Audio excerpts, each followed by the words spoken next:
So hello everyone. आज हम solve करेंगे क्वेश्चन नंबर 3 एक्सरसाइज 8.1 का। हमें गिवन है sine A is equal to 3/4। तो जैसे ही क्वेश्चन सॉल्व करना स्टार्ट करते हैं हम, तो सबसे पहले हमें लिख लेना चाहिए कि क्या क्या गिवन है। मैंने लिखा गिवन, तो साइन ए इक्वल टू 3/4 ये हमें गिवन है। ठीक है, तो साइन कैसे निकालते हैं? P/H। ठीक है, तो मुझे ये हो जाएगा P, 3/4 गिवन है, ये हो जाएगा P न्यूमरेटर और डिनोमिनेटर हो जाएगा H। ठीक है, अब मुझे निकालना क्या क्या है? मुझे निकालना है कॉस ए एंड टेन ए, और कॉस ए टेन ए निकालने के लिए मुझे बेस भी चाहिए। तो मुझे बेस कैलकुलेट करना है। पी एच गिवन है, बेस कैलकुलेट करना है। तो मुझे पता है पी बी एच में एक रिलेशनशिप याद आता है, पाइथागोरस थ्योरम। तो मैं यहाँ पे पाइथागोरस थ्योरम लगाऊंगा। पाइथागोरस थ्योरम क्या होता है? H square equals to P square plus B square. ठीक है, सो एच मुझे गिवन है 4,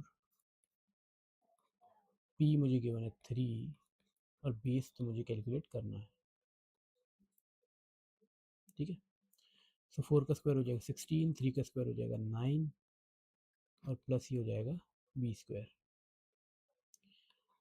बी स्क्वायर वैसे का वैसे ही रहेगा, 9 प्लस का है, उधर जाके माइनस का हो जाएगा, तो आ जाएगा 16 माइनस 9। ओके, 16 में से 9 जाएगा, आएगा 7। ठीक है, और बी स्क्वायर है इक्वल्स टू 7। तो मुझे पता है स्क्वायर इक्वल टू के दूसरी तरफ जाता है तो स्क्वायर रूट हो जाता है, तो आ जाएगा √7। अब ऐसा कोई नंबर एग्जिस्ट नहीं करता जिसको वो दो बार मल्टीप्लाई करने पर 7 आ जाए, तो ये √7 वैसे का वैसे रहेगा। ठीक है, तो अब मेरे पास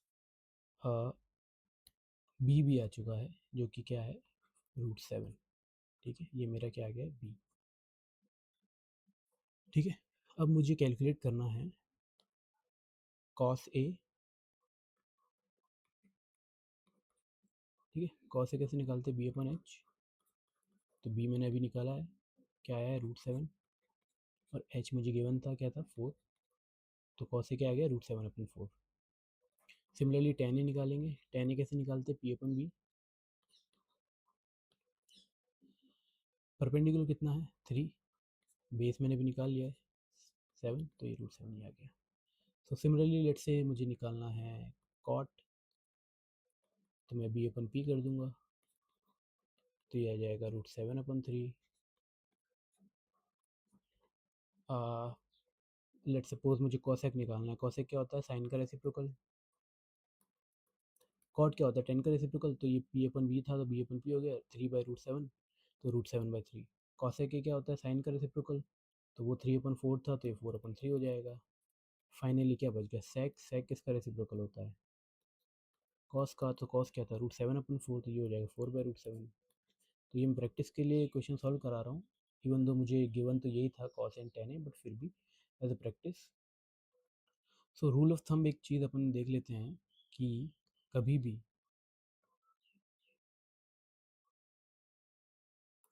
P/B/H, कोई भी ट्रिग्नोमेट्रिक रेशियो अगर हमें निकालना है तो हमें P/B/H निकालना ज़रूरी है। This is a must. ये तीनों रेशियो होनी चाहिए। अब इनमें से कुछ भी दिया हुआ हो, हमेशा इनमें से दो चीज़ें गिवन होगी, एनी ऑफ दीज टू। ठीक है, और दो चीज़ दिए हुए, तीसरी निकालनी P/B/H में से। तो एक ही थ्योरम है, पाइथागोरस थ्योरम, तो वो निकाल लो। पाइथागोरस थ्योरम के थ्रू हम निकाल लेंगे। ये तीनों साइड्स हमें पता चले, और एक बार ये तीनों साइड्स पता चल गई तो कोई भी रेशियो निकालना आसान है। फिर तो हमें पता ही है कि साइन निकालना है तो P/H, कॉस निकालना है तो B/H, टेन निकालना है तो P/B, और बाकी जो रेशियो है वो इनके रेसिप्रोकल्स हैं, तो स्ट्रेट फॉरवर्ड है। ठीक है, तो ये था सॉल्यूशन क्वेश्चन नंबर 3 का। Okay, thanks for watching, see you in the next one, bye.